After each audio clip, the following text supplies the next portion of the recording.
we had a few minutes of silence, but what we need is more, always, in the world and in ourselves.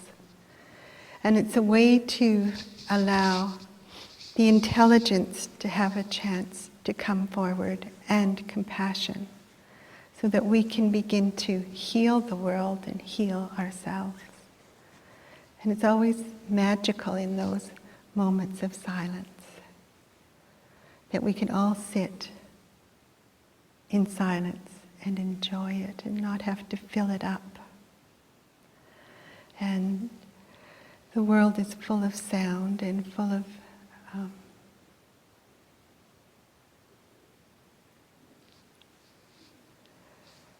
all the things that, it's an unhealthy world at this point in many places. And what we want to do is to do our part to bring health back to it, because the world affects us and we affect the world. So we can put positive thoughts out. And what happens is that because we're trying to survive in this stressful world of enormous amounts of communication and ways of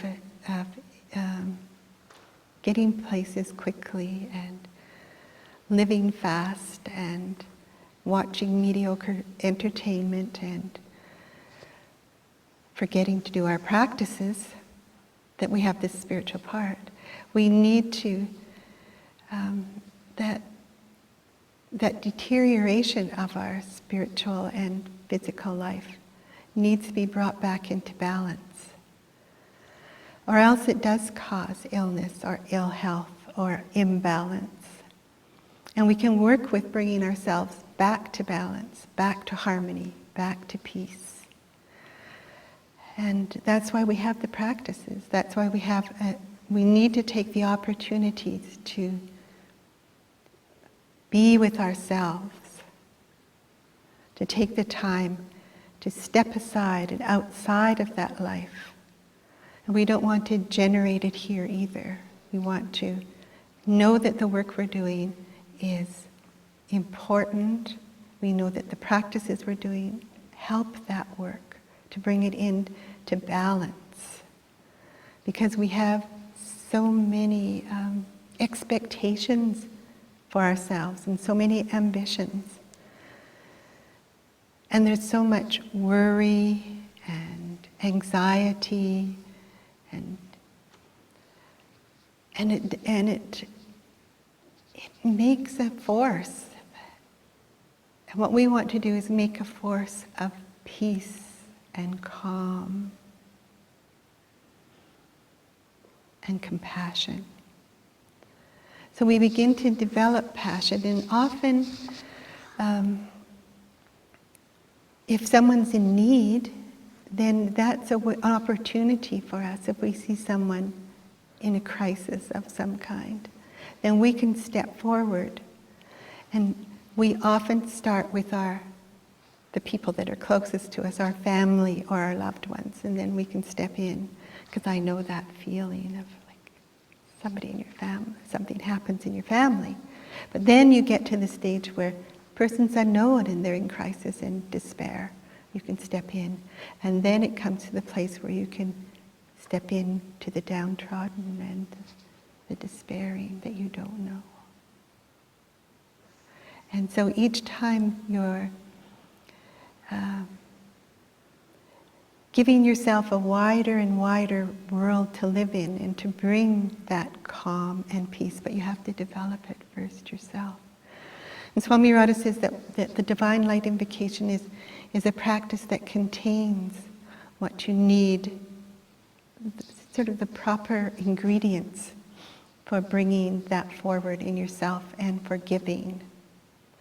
And it is like forgiving and thanksgiving and re-giving. And because when you get something, there's that heartfelt desire to be able to help someone else. And there's no boundary, there's just a going forward to help And often we need pain, it seems, because we know a lot of things and we know what we want to be able to do and we want to be able to help. But if there's pain, if someone's in pain, it's immediate. If we're in pain, we have to change something. So pain is a good instigator of action. But we can grow to a place where maybe being balanced and calm and intelligent and compassionate would be a better way than harming ourselves or having to have a crisis. But it's our choice.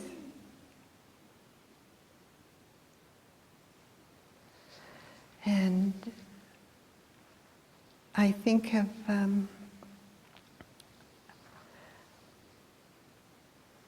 when the water is still and calm, there's no disturbance, it calms down. Our minds are the same. No disturbance, in silence, in concentrating on something that's higher, a higher place in ourselves, we can become calm by the light, something subtle or something beautiful, or something that appeals to you. So in our practices, we have the different images. We have the light as the subtlest image. So we can bring these forward and into the day, into our work, into our interactions. So that we learn to enter a situation with calmness and compassion, knowing that what we know will come forward. What we need to give will be there if we can fill ourselves with light.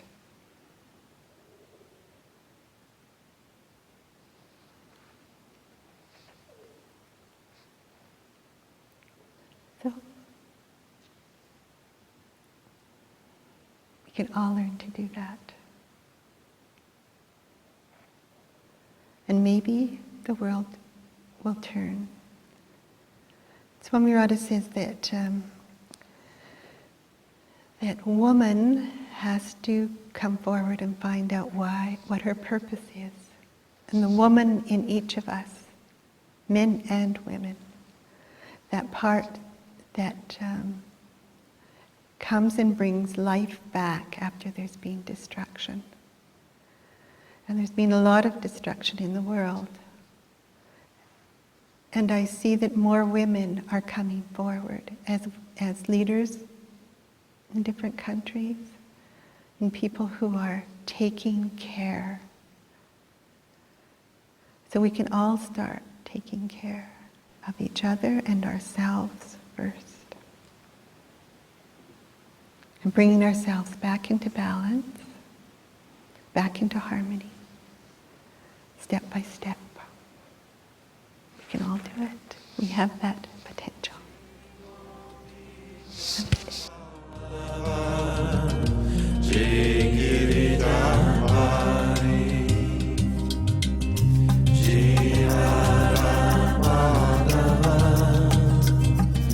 Jai Kunja Vihara.